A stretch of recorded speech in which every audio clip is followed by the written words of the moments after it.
السلام علیکم. بسم اللہ الرحمن الرحیم. آج ہم اردو کی کتاب کا 21واں سبق پڑھیں گے. سبق کا نام ہے سیر و سیاحت، اور یہ خط کے ذریعے جو ہے اس چیپٹر کو ڈسکس کیا گیا ہے. اس میں وادی کشمیر کی سیر کرائی گئی ہے، اور وادی کشمیر کے اندر جو وادی نیلم ہے خاص کر اس کا جو حدود دربہ ہے اور اس کا علاقہ بتایا گیا ہے. اچھا، ہمیشہ کی طرح ہم سبق پڑھنے سے پہلے جو ہے وہ الفاظ بانی یا سبق کے جو اہم الفاظ ہیں ان کو بتاتے ہیں، ان کی تشریح کرتے ہیں اور پھر ان کی املا بھی کرتے ہیں. تو پیارے بچوں، آپ نوٹ بک نکالیں اور اس پہ لکھنا شروع کریں تاکہ ہم پھر یہ باقاعدہ سے سبق پڑھیں، تاکہ آپ کو سمجھ بھی آ جائے. اور میں یہی کہتی آتی ہوں کہ جب بھی آپ سبق پڑھیں تو کہانی کی طرح پڑھیں، اور اگر سنیں بھی تو بالکل کہانی کی طرح، تاکہ آپ کو ازبر ہو جائے. یہ مشکل نہیں ہوتی، اور یہ سبق کافی دلچسپ ہے کیونکہ وادی نیلم کی سیر ہے تو اس سے آپ کو پتہ بھی چلے گا کہ وہ سطح سمندر سے کتنی بلند ہے، وہاں کے زیادہ خوبصورت مقامات کون کون سے ہیں، سیاح دور دور سے آ کے کیسے لطف اندوز ہوتے ہیں. ٹھیک ہے، تو ہمارا پہلا جو الفاظ بانی ہے: محسور کرنا، جادو کرنا. مسحور کرنا، جادو کرنا. دوسرا ہے نغمگی، یعنی نغمے جیسی. پھر تانتا بننا، لگاتار عمل یعنی ہر ٹائم بغیر رکے ہوئے. بے ساختہ، بغیر سوچے سمجھے. دل فریب، دلکش. آغوش، گود، کوثار، پہاڑ. دل مو لینا، دل کو اچھا لگنا. اچھا، یہ جو آپ کی الفاظ کی ہے، یہ آپ کو لغت میں آپ کی بک کے آخر میں جو چیپٹر کی لغت ہوتی ہے، سبق کی لغت ہوتی ہے، اس میں مل جائیں گے یہ معنی سارے. اچھا، یہ دیکھیں، ایک تو اس سبق میں آپ کو بتایا گیا ہے کہ خط لکھا کیسے جاتا ہے.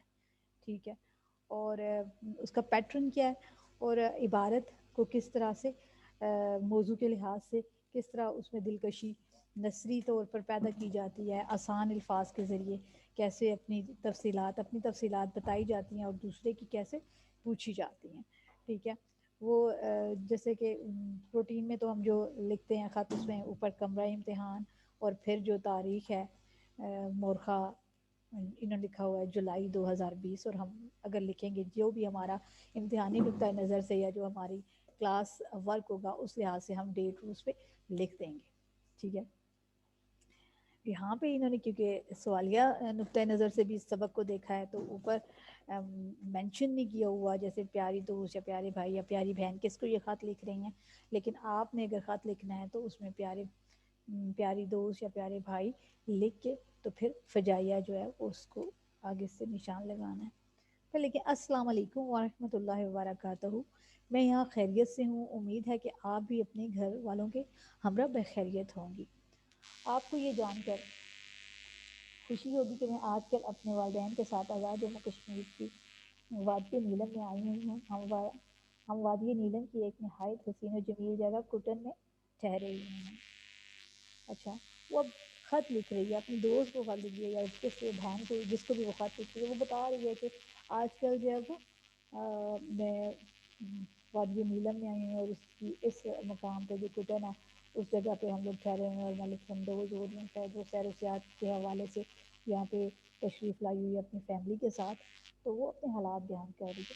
کٹن ایک انتہائی پرفضا اور پرسکون جگہ ہے. یہ سطح سمندر سے کم و بیش 4000 میٹر بلند ہے، اور مظفر آباد سے شمال کی جانب 148 کلومیٹر کے فاصلے پر واقع ہے.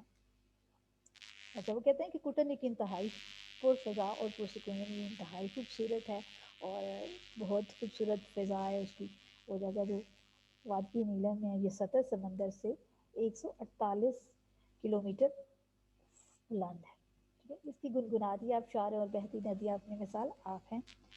پہاڑوں کی بس پوش فلک بوس چوٹیاں اس جگہ کی حسن میں مزید اضافہ کر دیتے ہیں. وہ کہتا ہے کہ اتنی یہ خوبصورت وادی ہے، یہاں پہ جو آبشار اور ندیاں بہتی ہیں ان کی اتنی خوبصورت آواز ہے، مصنف نے صاحب آواز کو، جو ابشاروں سے گرتا ہوا پانی ہے، اس کو نغمہ جیسے گنگنایا جاتا ہے نا، اس سے تشبیہ دی ہے. اور وہ کہتا ہے کہ یہ برف پوش پہاڑیاں جو برف سے لدی ہوئی پہاڑیاں ہیں، اونچی فلک بوس یعنی آسمان کو چھوتی ہوئی چوٹیاں اس جگہ کے حسن میں مزید اضافہ کرتی ہیں. یعنی وادی نیلم بذاتی ہے خود سرسبز اور بہت خوبصورت علاقہ، لیکن یہ پہاڑ جو چمکیلے برف سے لدے ہوئے ہیں اور بلند ہیں، یہ اس کے حسن میں مزید اضافہ کریں.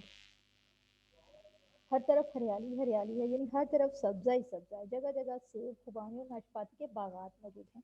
ندی کنارے اگنے والے رنگ برنگے پھول دیکھنے والوں کو مسحور کر دیتے ہیں.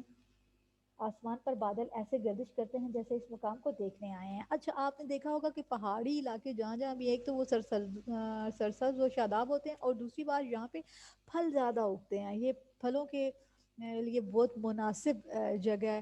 جیسے خوبانی، ناشپاتی، البخارا، اور جو ڈرائی فروٹس ہیں ہمارے بادام، اخروٹ کے درخت پہاڑی علاقوں میں زیادہ پائے جاتے ہیں. اچھا ندی کنارے اگنے والے، پھر پہاڑی علاقوں میں ندی کنارے اگنے والے بہت زیادہ جنگلی پھول ہوتے ہیں جو اس جگہ کو کے حسن میں مزید اضافہ کرتے ہیں. انسان کو ایک جو ہے نا وہ اتنا وہ لطف اندوز ہوتا ہے کہ ایک نشہ اس کے اوپر طاری ہو جاتا ہے. اور ایک یہ بھی خوبی ہے پہاڑی علاقے کی، کیونکہ وہ بلند مقام ہوتا ہے اور وہاں سے یہ لگتا ہے کہ آسمان بالکل آپ کے سر پہ، اور وہ جو بادل ہیں آپ کو اتنے قریب نظر آتے ہیں، ان کی موومنٹ جو ہے وہ آپ کو کبھی ایک پہاڑ پہ کبھی دوسرے پہاڑ پہ، جب اگر آپ کا جانا ہوا یا گئے ہوئے آپ نے دیکھا ہوگا کہ منظر انتہائی خوبصورت ہوتا ہے کہ بادل چلتے چلتے کبھی ایک طرف نکل جاتے ہیں اور کبھی دوسری طرف نکل جاتے ہیں.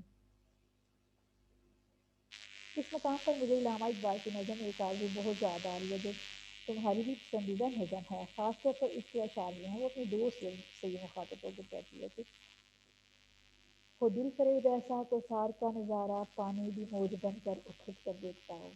کہ اتنا جیسے علامہ اقبال چاہ رہے تھے، یا وہ کہتے تھے کہ میں ایسی جگہ پہ جاؤں جہاں اتنا پرسکون اور فطرت اور قدرت کے اتنے دلکش نظارے ہیں. ان کو بیان کر رہے ہیں کہ اتنا خوبصورت نظارہ ہو پہاڑوں کا، اور پانی جو بہتی ندیاں، ان کی موجیں جو ہیں وہ اٹھ اٹھ کے ان نظاروں کو دیکھ رہی ہیں. جیسے وہ پانی اوپر کی طرف اٹھتا ہے پھر چلتا ہے، کیونکہ وہ قدرتی مناظر میں آتا ہے نا.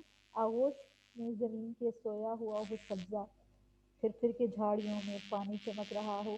اچھا اب انہوں نے بڑی خوبصورت منظر کشی کی ہے کہ جو سبزہ ہے نا وہ خوبصورتی سے ایسے زمین پر بچھا ہو، اور وہ جو پانی ارد گرد سے گزر رہا ہے وہ جھاڑیوں کے ارد گرد سے، اور جب اس سورج کی چمک اس پہ پڑتی ہے تو وہ چمکیلا ہوتا جاتا ہے. مزید پانی کو چھو رہی ہو جھک جھک کے دل کی ٹہنی، جیسے حسین کوئی آئینہ دیکھتا ہو. اچھا اب دیکھا اکثر پودے بالکل پانی کے قریب ہوتے ہیں اور ان کی ٹہنیاں پانی میں لگ رہی ہوتی ہیں، اور پانی جب چل رہا ہوتا ہے نا تو وہ ٹہنیاں بار بار موو کر رہی ہوتی، کبھی اوپر کبھی نیچے، کیونکہ پانی سے وہ لگ رہی ہوتی ہیں تو ان میں ایک سرسراہٹ سی پیدا ہوتی ہے. تو اس کو علامہ اقبال نے کہا کہ جب وہ پانی کی ٹہنی پودے کی ٹہنی پانی پہ لگتی ہے نا، تو ایسے محسوس ہوتا ہے کہ جیسے کوئی حسین خوبصورت آدمی آئینہ دیکھ رہا ہے. ظاہر پانی میں عکس پڑتا ہے تو ایک پوری تصویر نظر آتی ہے. علامہ اقبال نے تو ایسے مقام دیکھنے کی آرزو کی تھی. مجھے تو اصل میں دیکھنے کا موقع مل گیا سمرا. یقین کرو یہاں قدرتی مناظر اتنے خوبصورت ہیں کہ انسان دیکھتا ہی رہ جاتا ہے اور بے ساختہ بول اٹھتا ہے سبحان اللہ. ہمیں یہاں آئے ہوئے ابھی چند دن ہی ہوئے ہیں. میرا خیال میں یہ وادی نیلم کی سب سے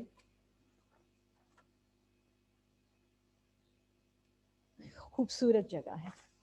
لیکن کہتے ہیں کہ اس سے آگے وادی کرن ہے جو دراصل وادی نیلم ہی کا حصہ ہے. اس کے پاس نیلم گاؤں ہے. اس گاؤں کے چاروں طرف گھنے جنگلات ہیں جو اپنی شادابی کی وجہ سے ہر آنے والے سیاح کا دل مو لیتے ہیں. یعنی وہ پھر آگے بات کرتی ہے کہ میں وادی کرن سے کے ایک گاؤں میں ٹھہری ہوئی ہوں جو انتہائی خوبصورت ترین ہے. دور دور سے سیاح جب یہاں پہ، خاص کر اس کے گھنے جنگلات جو بلند پہاڑوں پہ واقع ہیں جنہوں نے اس وادی کو چاروں طرف سے ایسے ڈھانپ رکھا ہے، اس سیاحوں کا دل مو لیتے ہیں. یعنی سیاحوں کا دل جیت لیتے ہیں. سیاح اس سے بہت زیادہ لطف اندوز ہوتے ہیں. یہاں سارا سال پاکستان کے طول و عرض سے سیاحوں کا تانتا بنا رہتا ہے، بلکہ دیگر ممالک سے بھی سیاح آتے ہیں یہاں پہ. اچھا وہ بتا رہی ہے کہ یہاں سارا سال سیاح آتے ہیں، کوئی بھی ٹائم خالی نہیں جاتا. سیاحوں کا یہ عمل، آنے جانے کا عمل لگاتار ہے.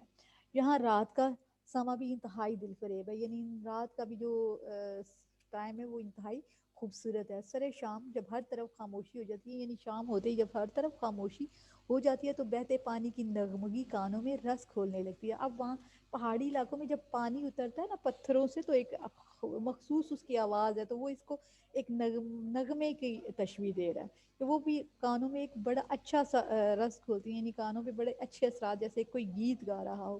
بے بے اختیار جی چاہتا ہے کہ کمروں سے نکل کر ندی کنارے بیٹھ جائیں اور چلتے پانی کی آواز سے لطف اندوز ہوا جائے. پیاری سمرا، مجھے یہاں کے قدرتی مناظر دیکھ کر یقین ہو چلا ہے کہ کشمیر واقعہ ہی جنت نظیر ہے. اللہ تعالیٰ کشمیر میں بسنے والوں کو آزادی کی نعمت بھی عطا فرمائے. آمین. میں نے بہت سی تصویریں لی ہیں، واپسی پر تمہیں دکھاؤں گی. یقیناً انہیں دیکھ کر تم بہت خوش ہوگی. میری طرف سے اپنی امی اور ابو اور بہن بھائیوں کو سلام کہنا.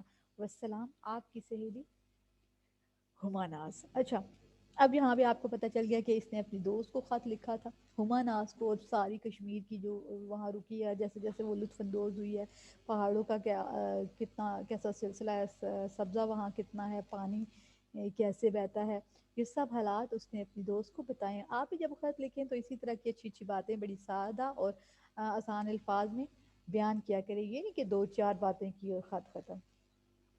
ٹھیک ہے، اب ہم آتے ہیں اپنے سوال و جواب کی طرف.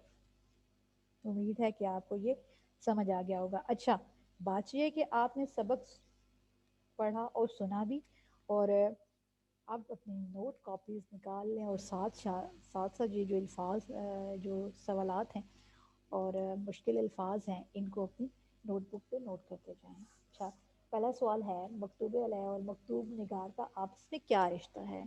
مکتوب علیہ اور مکتوب نگار آپس میں سہیلیاں تھیں. اچھا، سوال نمبر 2 ہے، کٹن ازا جموں کشمیر کی کس وادی میں واقع ہے؟ کٹن ایک انتہائی پرفضا اور پرسکون جگہ ہے. یہ سطح سمندر سے کم و بیش 4000 میٹر بلند اور مظفر آباد سے شمال کی جانب 48 کلومیٹر کے فاصلے پر واقع ہے. اچھا، گھنے جنگلات کہاں واقع ہیں؟ وادی کرن سے، جو دراصل وادی نیلم ہی کا حصہ ہے، اس کے پاس نیلم گاؤں ہے. اس گاؤں کے چاروں طرف گھنے جنگلات ہیں جو اپنی شادابی کی وجہ سے ہر آنے والے جانے والے سیاح کا دل مو لیتے ہیں. سوال نمبر 4 ہے، کشمیریوں کے لیے کیا دعا کی گئی ہے؟ کشمیریوں کے لیے دعا کی گئی ہے کہ اللہ تعالیٰ کشمیر میں بسنے والوں کو آزادی کی نعمت بھی عطا فرمائے. آمین. سوال نمبر 5 ہے، ہمارا آخری سوال ہے، گل کی ٹہنی کو کس سے تشبیہ دی گئی ہے؟ گل کی ٹہنی کو کسی حسین انسان سے تشبیہ دی گئی ہے. اچھا، سوال آپ نے اتار لیے ہوں گے. اب دیکھتے ہیں جملوں کی طرف آتے ہیں. الفاظ جملے.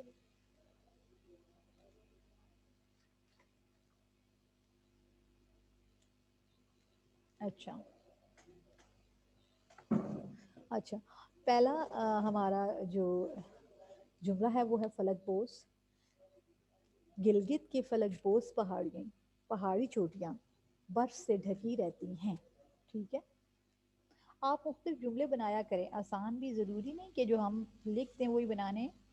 جب سبق پڑھتے ہیں تو غور کیا کریں. ہم ہمیشہ، میں نے بات کیا کہ ہم سبق کو 3 4 طریقوں سے لیتے ہیں. پہلے نمبر پہ تو ہم اس کو کہانی کی طرح سنتے ہیں تاکہ ہمیں پتہ چلے کہ سٹوری کیا ہے. پھر ہم اس کو املا کے طور پر خاص کر توجہ دیتے ہیں. جب ہم دوسری بار ریڈنگ کرتے ہیں تو مشکل الفاظ جو ہوتے ہیں ان کی املا بھی کرتے ہیں، اس کے الفاظ معنی بھی ہمارے ذہن میں آ جاتے ہیں. اور پھر جو ایک ہے اس میں ہمیں محاورے بھی ملتے ہیں اور جملے بھی. جملے کس لحاظ سے بنانے ہیں اور محاورہ کہاں کہاں استعمال ہوگا، آپ کو سبق کے اندر 3 4 چیزیں ضرور پتہ ہونی چاہیے.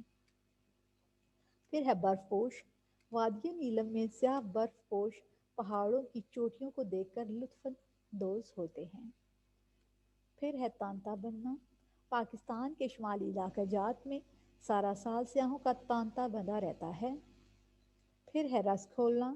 وادی وادی سوات کے بہتے چشمے اور پرندوں کے نغمے کانوں میں رس گھولتے ہیں.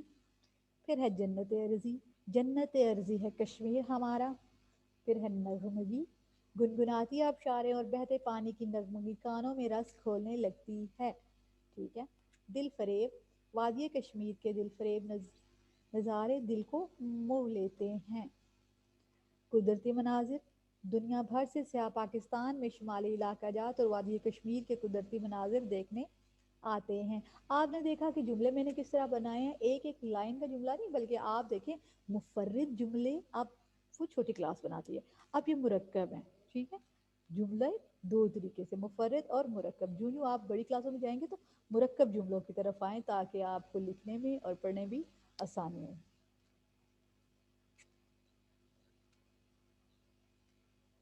اچھا، ہمارا اگلا سوال ہے، زبان سیکھیے۔ کہتا ہے جس جملے کے بعد کسی چیز کی تفصیل بیان کرنا ہو تو اس کے بعد تفصیلیہ کی علامت لگتی ہے۔ مثلا لاہور کے مشہور بازار یہ ہیں، انارکلی بازار، لبرٹی مارکیٹ، اچھرا بازار۔ اچھا، اگر کسی کے یہ دیکھا آپ نے کہ تفصیلیہ کہاں لگے گا؟ اگر کسی کے الفاظ کو ہو بہو نقل کرنا ہو تو ان کے شروع اور آخر میں واوین کی علامت لگاتے ہیں۔ مثلا ٹیپو سلطان کا قول ہے کہ گیدڑ کی 100 سالہ زندگی سے ایک دن کی زندگی بہتر ہے۔ پھر اگلا ہے، اگر کسی لفظ کا متبادل لفظ لکھنا ہو یا تشریح کرنی ہو تو اس کو کوسین کی علامت کے درمیان لکھتے ہیں۔ مثلا رستم پہلوان مرحوم کا شمار پاکستان کے مشہور پہلوانوں میں ہوتا ہے۔ ٹھیک ہو گیا؟ اچھا، اب ہے پاکستان کے بڑے بڑے شہروں کے نام ہیں، لاہور، پشاور، کراچی، ملتان۔ یہ تفصیلیہ ہے۔ اچھا، تفصیلیہ کہاں لگے گا؟ یہاں پہ، کہ پاکستان کے بڑے بڑے شہروں کے نام ہیں، یہاں تفصیلیہ اور پھر آگے یہ۔ پھر میرے ابو نے زوردار آواز میں کہا، یہاں پہ زوردار آواز میں کہا میں پاکستان پر جان قربان کروں گا۔ اب میں پاکستان پر جان قربان کروں گا یہ واوین میں آ جائے گا۔ پھر ہے میری مدد سے انکار مت کرنا، بھکاری نے بڑی التجا کرتے ہوئے کہا۔ اب میری مدد سے انکار مت کرنا، بھکاری جو ہے وہ کیا آ جائے گا؟ یہ آ جائے گا حسین میں۔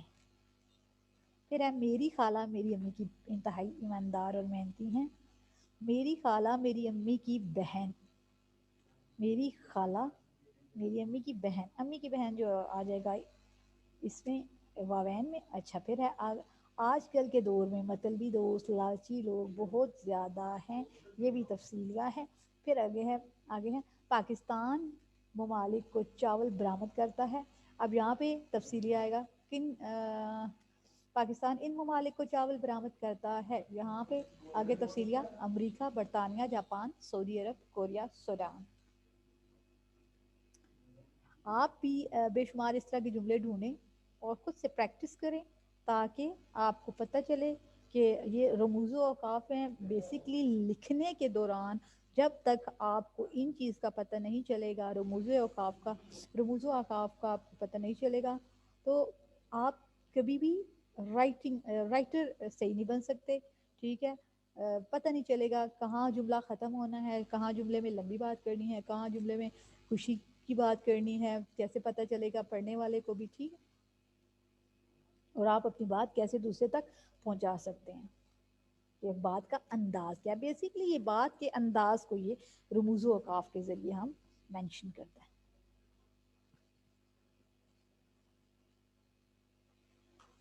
پھر ہے درجہ ذیل اشتہار کو غور سے پڑھیں اور درجہ ذیل سوالات کے جواب دیں۔ آپ یہ دیکھیں، اشتہار دیکھیں، اسلام آباد سے مختلف شہروں کا فاصلہ اور کرایہ۔ فیصل آباد سے 440 کلومیٹر فاصلہ اور 800 کرایہ ہے۔ مظفر آباد سے 138 اور اس کا کرایہ 150 ہے۔ ایبٹ آباد سے اس کا 210 اور کرایہ 200 ہے۔ حیدرآباد سے 1300 کلومیٹر ہے اور کرایہ اس کا 2000 ہے۔ اور جعفر آباد سے 150 کلومیٹر ہے اور اس کا کرایہ جو ہے 2100 روپے ہے۔ اب اچھا، اب وہ سوال دے رہے ہیں کہ دیے گئے جدول کے مطابق اسلام آباد سے کون سا شہر سب سے زیادہ دور ہے؟ آپ دیکھ سکتے ہیں کلو میٹر پہ جب آپ آتے ہیں تو آپ دیکھ سکتے ہیں کہ 150 جو ہے سب سے چھوٹا جو ہے ہماری اماؤنٹ ہے، سب سے چھوٹی رقم ہے یا ہمارے سب سے چھوٹا ڈیجٹ ہے یہاں جو ہے اس میں۔ پھر ہے تمام شہروں میں کون سی قدر مشترک ہے؟ تمام پاکستان کے شہر۔ پھر اسلام آباد سے کون سا شہر قریب ترین ہے؟ تو وہ جعفر آباد ہے جس کا فاصلہ 150 کلومیٹر ہے۔ پھر ہے اسلام آباد کس شہر میں جانے کے لیے 800 روپے درکار ہوں گے؟ تو فیصل آباد جانے کے لیے آپ کو 800 روپے درکار ہوں گے۔